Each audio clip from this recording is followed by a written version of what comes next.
सांगली दिशा समितीच्या बैठकीत केंद्र पुरस्कृत योजनांचा खासदार विशाल पाटील यांनी घेतला आढावा।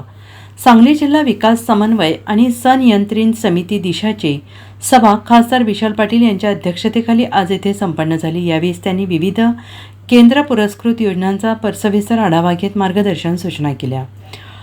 जिल्हाधिकारी कार्यालयाच्या जिल्हा नियोजन समिती सभागृहात झालेल्या या बैठकीस आमदार सदाभाऊ खोत, आमदार रोहित पाटील, जिल्हाधिकारी अशोक काकडे, जिल्हा परिषद मुख्य कार्यकारी अधिकारी तृप्ती धोडमिसे, प्रभारी पोलीस अधीक्षक रितू खोकर, महानगरपालिका आयुक्त सत्यम गांधी यांच्यासह समितीचे अशासकीय सदस्य आणि विविध यंत्रणांचे अधिकारी उपस्थित होते।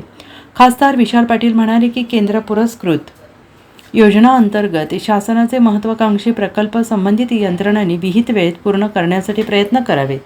शासनाच्या विविध योजना सामान्य लोकांपर्यंत पोहोचवून त्याचा जास्तीत जास्त नागरिकांनी लाभ मिळवून द्यावा अशा सूचना त्यांना यावेळी दिल्या।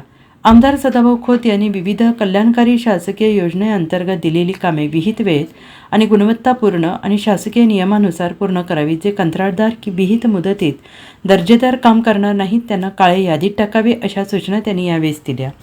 जिल्हाधिकारी अशोक काकडे यांनी म्हटलं आहे की ज्या घरकुलांची कामे अपूर्ण आहेत ती लवकर पूर्ण करावीत। तसेच बैठकीत दिलेल्या सूचनांवर संबंधित यंत्रणांनी कार्यवाही करावी। Bureau report SVN Marathi Sangli.